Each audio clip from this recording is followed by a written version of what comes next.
हाँ जी फ्रेंड्स, तो अब हम आज समझेंगे लॉ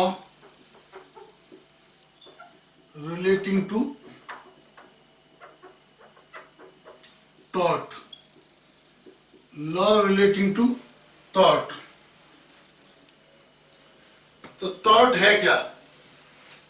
थॉट एक फ्रेंच वर्ड है जिसका मतलब है रॉन्ग। थॉट का मतलब है रॉन्ग। तो रॉन्ग दो तरह के होते हैं। तो थॉट का मतलब है civil wrong, not criminal wrong. Criminal wrong हो जाता है ऑफेंस, और टॉर्ट होता है सिविल रॉन्ग। क्रिमिनल रॉन्ग होता है ऑफेंस, सिविल रॉन्ग होता है tort.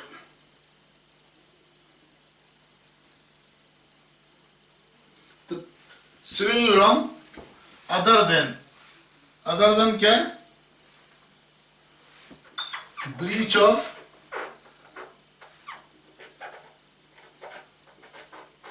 Contract. Civil wrong but not breach of contract, यानी other than breach of contract और ब्रीच ऑफ ट्रस्ट।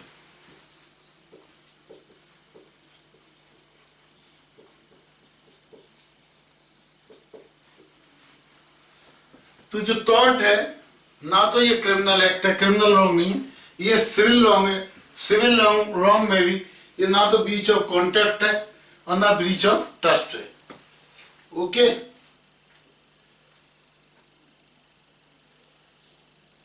तो कुल मिला के इससे हमको क्या पता कि tort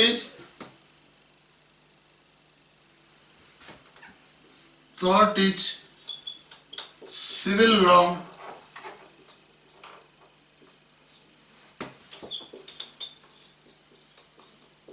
but not criminal wrong.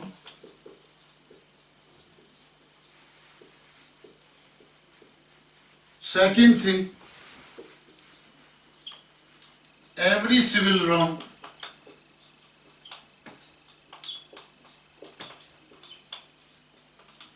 is not taught. Criminal तो है नहीं, सिविल है। सिविल में भी जो breach of contract and breach of trust है, ठीक है।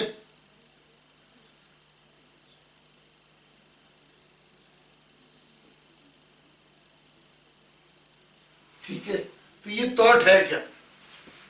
तो थॉट होने के बाद इनमें ये रॉन्गफुल एक्ट है। रॉन्गफुल एक्ट है,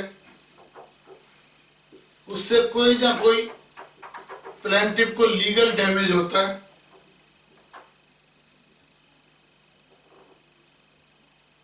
और उस लीगल डैमेज से लीगल रेमेडी होती है।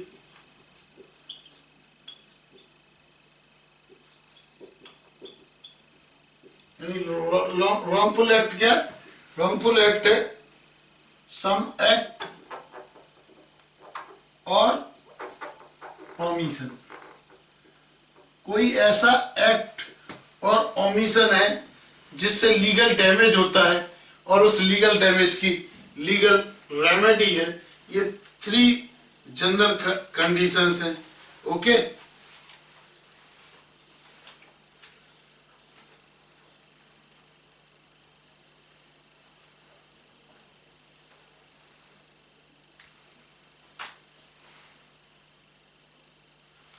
तो ये लीगल डैमेज है क्या, और एक्ट क्या है?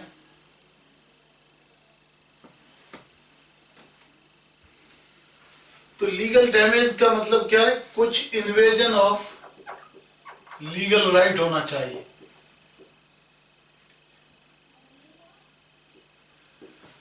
मान लो बराबर में पड़ोसी रहता है और वो बार बार आपकी छत क्रॉस करके जाता है।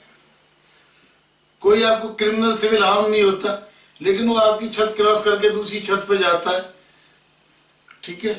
तो आपको आपके लीगल राइट का ही इन्वेडिंग योर लीगल राइट, उसका रॉन्गफुल एक्ट है, ठीक है।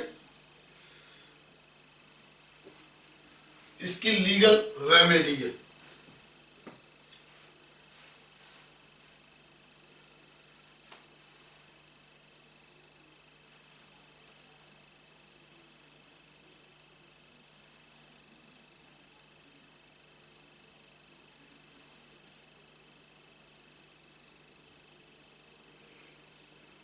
तो जो डैमेज है, तो उस डैमेज के लिए दो तरह के डैमेज होते हैं। एक डैमेज होता है जिसकी नो लीगल रेमेडी,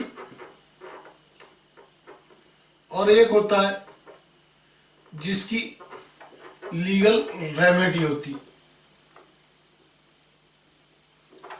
ओके, इसको कहते हैं नो लीगल डैमनम साइन,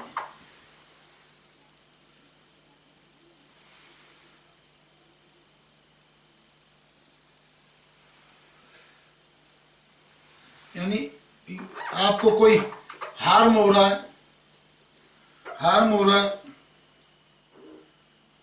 ठीक है। कैसे हार्म हो रहा है? आपका मनी में, कंफर्ट में, मनी है, कंफर्ट है, हेल्थ है, लेकिन कोई लीगल रेमेडी अवेलेबल नहीं है। This is the act of thought. ये क्या है? This is the act of thought.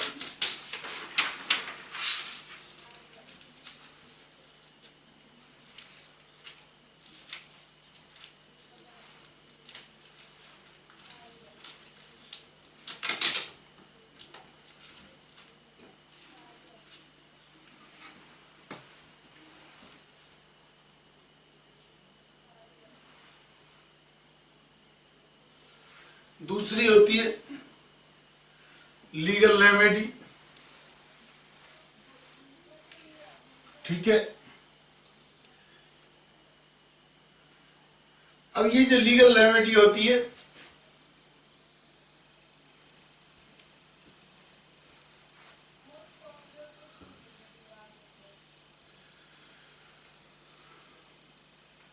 Legal remedy क्या होती है? ये होती है लिक्विडेटेड डैमेजेज, लिक्विडेटेड डैमेजेज।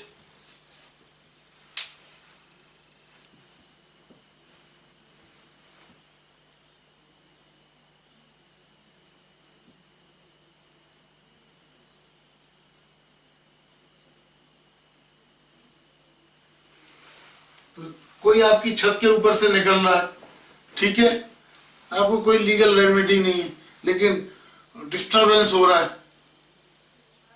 ठीक है, ट्रेसपासिंग हो रही है, लेकिन यदि लीगल रेमेडी नहीं तब भी ये टॉर्ट है। ओके, और कुछ के लिए लिक्विडेटेड, आपको कोई लॉस नहीं हुआ, लेकिन आप कुछ ना कुछ सफर हुए हो।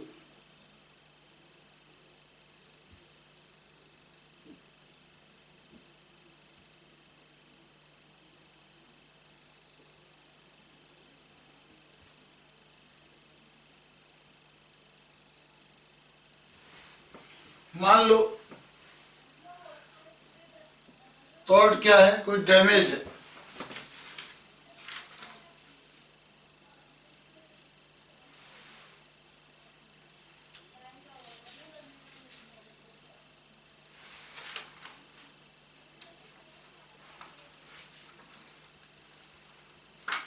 तो इस टॉर्ट को समझने के लिए आप समझिए ये सिविल रॉन्ग है। कोई आपको एब्यूज कर रहा है, गाली दे रहा है, लेकिन क्रिमिनल एक्ट कब बनता है? आपने आपको मुक्का दिखाया। ये क्या है कि आपके राइट को, आपके मेंटल पीस को उसने डिस्टर्ब किया। ये सारे एक्शन किसके अंदर आते हैं? ये थॉट के अंदर आते हैं। तो थॉट का लॉ इंडिया में अभी काफी कम डेवलप्ड है, क्योंकि ये जो सिविल रॉन्ग्स हैं, यहाँ तो क्रिमिनल कोई सजा दिल पाना बहुत मुश्किल है, सिविल रॉन्ग्स तो बहुत दूर की बात है, ठीक है। आपको पता होगी कि अमेरिका में इवन आपका जो चाइल्ड है, आपका अपना बेटा है, उसको आप डांटते हैं तब भी पुलिस ले जाती है। तो ये सब टॉर्ट एक्ट वहां पर काफी ज्यादा डेवलप्ड है। तो ये टॉर्ट क्या है, सिविल रॉन्ग है। तो अब हमें समझना क्या है कि टॉर्ट की लायबिलिटी क्या क्या है। Kind of tortious liabilities. Tortious liability समझनी। तो पहली लायबिलिटी है स्ट्रिक्ट और एब्सोल्यूट लायबिलिटीज। स्ट्रिक्ट और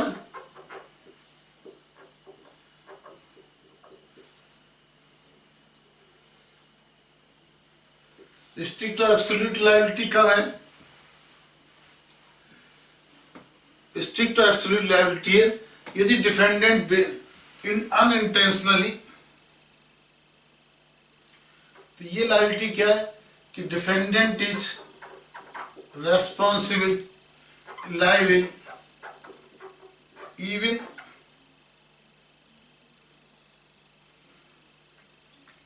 इफ हार्म क्या होता है? Harm is without intention, without negligence,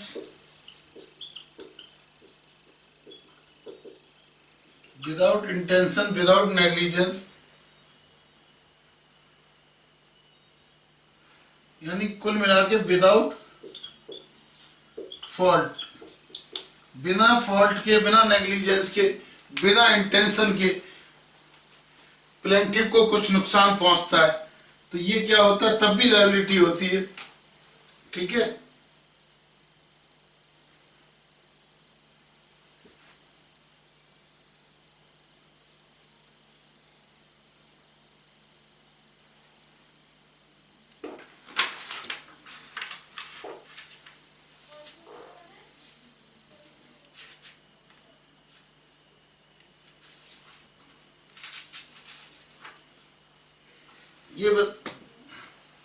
ये कैसे होता है?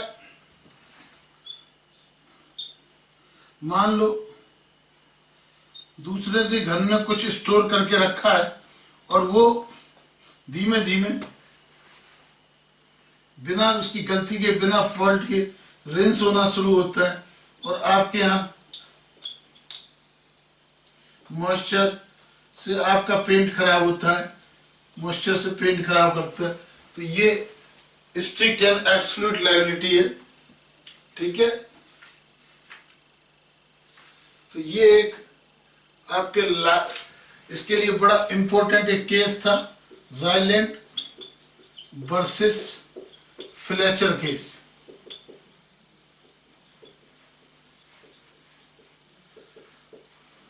इसके अंदर क्या था, यदि बिना गलती के भी कुछ लायबिलिटी क्रिएट होती है रेसिंग से, तो अंदर law of tort criminal liability नहीं है, लेकिन ना उसकी नेग्लिजेंस है, लेकिन उसके बावजूद भी नुकसान होता है प्लेंटिफ को। तो ये टॉर्टियस लायबिलिटी है जिसके अंदर रेस्पॉन्सिबल होता है डिफेंडेंट। लेकिन एमसी मेहता का आपने नाम सुना होगा, जिन्होंने काफी जमुना की लड़ाई लड़ी, यमुना क्लीन करने के लिए।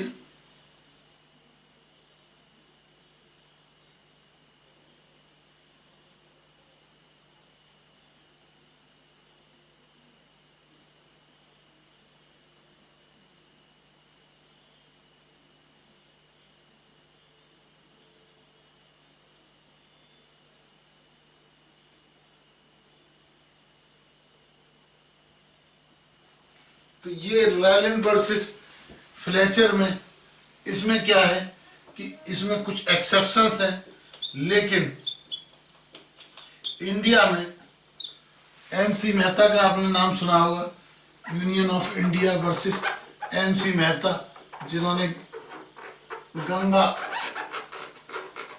और यमुना सफाई के लिए केस लड़े। तो इन्होंने ये कहा कि कुछ इंडस्ट्री यदि हजार्डस वेस्ट गंगा या रिवर्स में आता है और उससे लोगों को नुकसान होता है, तो that is the absolute right. ठीक है, क्योंकि इसमें क्या था, एक्सेप्शन था कि भाई नेचर ऑफ गॉड कुछ आता है, लेकिन यहां इन्होंने क्या, हजार्डस वेस्ट को जो लोग रिवर में नुकसान करते हैं तो उनकी टॉर्टस लायबिलिटी यानी कंपल्सरी मैंडेटरी रेस्पॉन्सिबिलिटी है। ठीक है,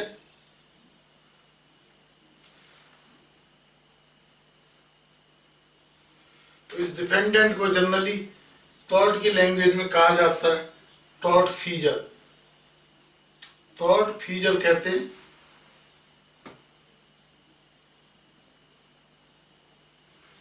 अब ये आपकी आई एब्सोल्यूट लायबिलिटी। उसके अलावा एक कंसेप्ट है that is of vicarious liability. Vicarious liability क्या है ये हम और समझेंगे। विकारियस लायबिलिटी है किसी और के विकार के लिए, यानी किसी और के टॉर्ट फीजर की लायबिलिटी के है किसी और के एक्ट के लिए। तो next is vicarious liability. Vicarious liability, ये विकारियस लायबिलिटी क्या है? What is vicarious liability? normally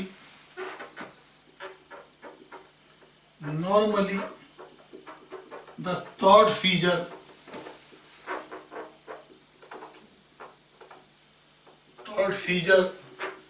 is liable for his thought. Normally third feature is liable for his thought. Third feature is liable for his thought, but in some cases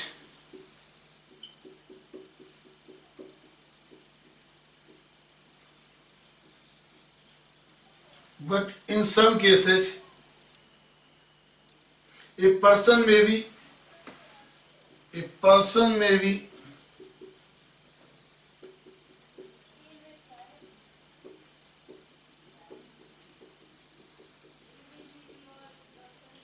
if be held liable for the thought committed by others.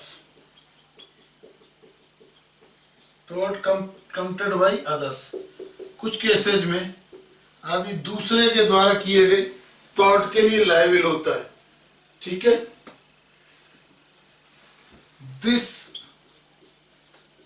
जो दूसरे के लिए this liability is called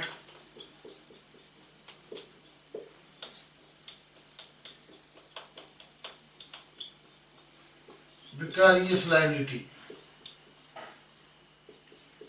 इसके examples होते हैं principal and agent.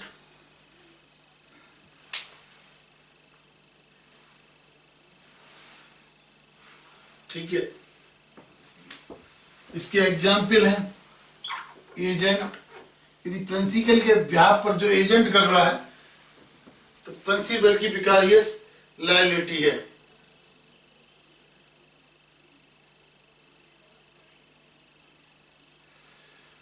तो agent के द्वारा, पार्टनर के द्वारा, एजेंट है, पार्टनर है, सर्वेंट है,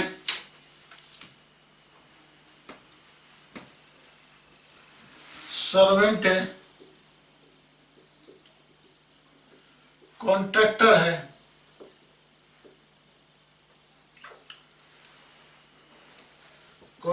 है,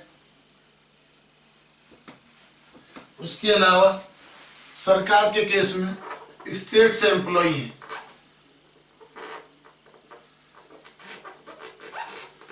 ये सब जो एक्ट करते हैं, एजेंट करता है, उसका रेस्पॉन्सिबल पार्टनर है। पार्टनर के किसी भी एक्ट के लिए सारे पार्टनर्स लायबल हैं, ये कहलाएगी विकारियस लायबिलिटी। सर्वेंट के वर्क के लिए मास्टर लायबल है। ठीक है, इसी तरह इवन तो यदि कॉन्ट्रैक्टर है, हमने कोई बिल्डिंग बनवाई और उस कॉन्ट्रैक्टर ने कुछ नेग्लिजेंस की, उस नेग्लिजेंस की वजह से बिल्डिंग खराब बनी और उससे जो हमारे जिनको हमने फ्लैट बेचे उसको नुकसान हुआ, तो ये जो टॉर्ट है ये चाहे कॉन्ट्रैक्टर ने है, बिल्डर इज लायबल। इसी तरह सरकारी कर्मचारी कोई भी इस तरह का काम करते हैं तो क्या होगा, यदि वो कोई नॉन सॉवरिन फंक्शन करते हैं, state employ non sovereign function करते हैं और वो रेस्पॉन्स जैसे डीटीसी चलाते हैं, ठीक है, हॉस्पिटल चलाते हैं और उसमें कोई सर्वेंट गलती करता है तो गवर्नमेंट की रेस्पॉन्सिबिलिटी। ओके, अब आ जाइए इंपॉर्टेंट टॉर्ट और रॉन्ग्स, जिनका काफी आप ये सारी चीजें तो अभी तक आपको ऐसा लग रही थी कि कुछ बहुत ही ज्यादा टेक्निकल चीजें हैं। अब आप जो थॉट्स जो रोजाना आप सुनते हैं, मारपीट, लड़ाई, झूठे मुकदमे, ये सब चीजें थॉट के जो रूप है, यानी थॉट फॉर और wrongs to personal freedom and personal safety, ये नॉर्मली आप समझते हैं कि भाई जब तक क्रिमिनल एक्ट, तो जब तक मेडिकल ना हो और ग्रीवियस इंजरी नहीं हो तो कोई एक्ट नहीं बनता, लेकिन टॉर्ट एक्ट के अंदर ये सब चीजें कवर होती हैं। ठीक है, तो अब हम डिस्कस करते हैं आज torts relating to personal safety and personal freedom. Torts और रॉन्ग्स, थॉट्स और wrongs to personal safety and freedom. Personal safety and freedom.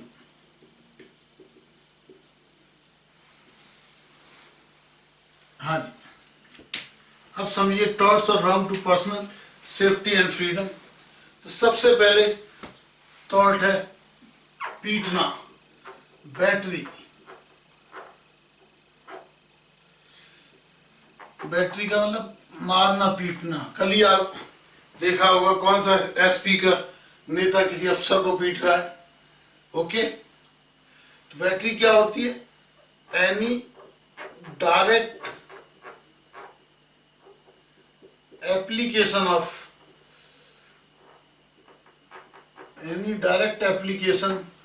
of force to the person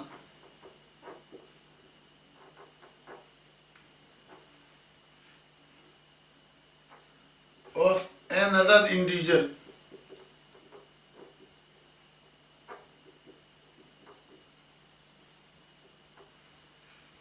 without his consent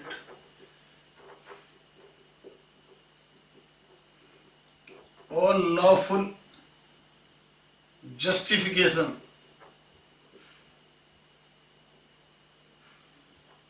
is wrong of battery।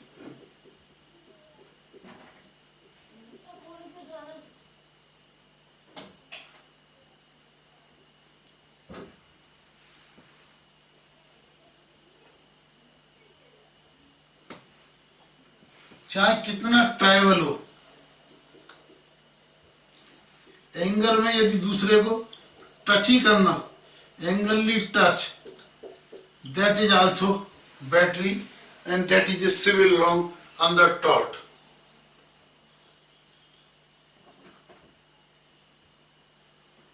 Next is assault. Assault क्या होता है?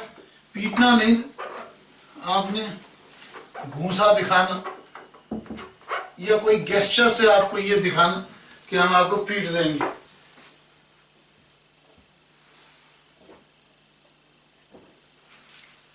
That is apprehension of battery. किसी के पीटने की धमकी देना, apprehension create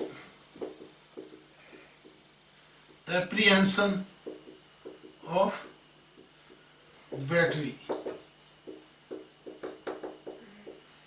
ये भी सारा जो है that is also a civil wrong under tort act। false imprisonment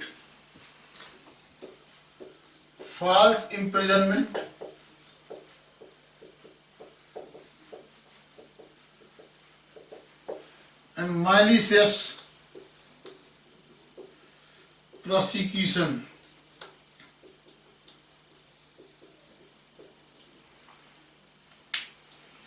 malicious prosecution ये सब क्या है? हाँ जी,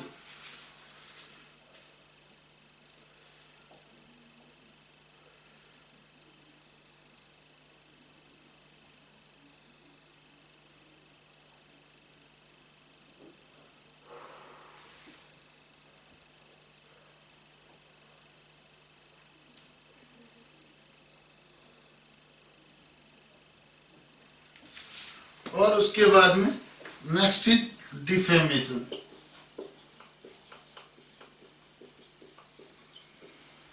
तो फॉल्स इम्प्रिजनमेंट, यदि गलत तरीके से कैद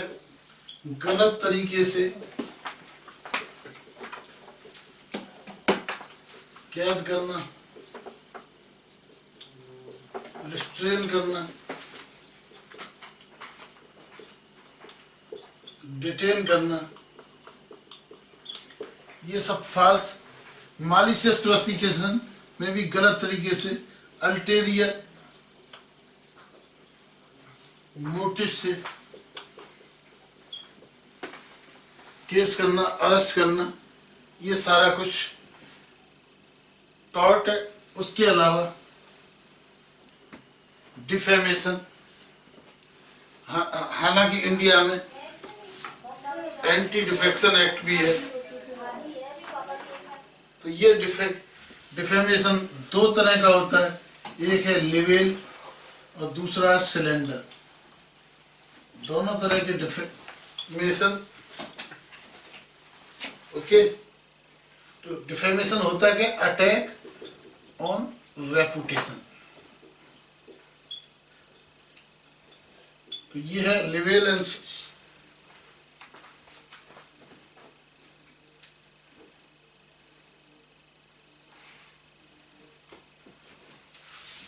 तो लिबेल इज रिटिन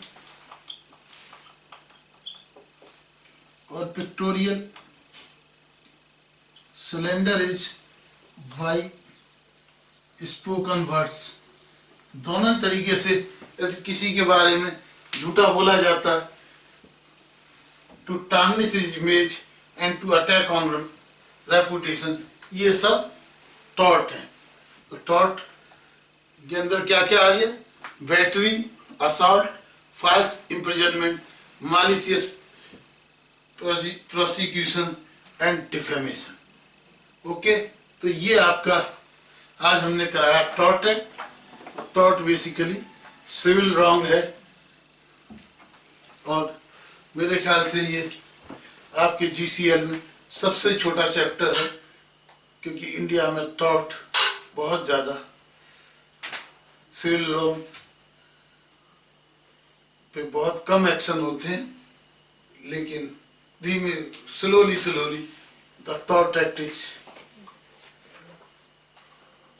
डेवलपिंग एंड बहुत सारी चीजों में सिविल एक्शंस हो रहे हैं सिविल लॉज के अंदर। Okay, thank you very much.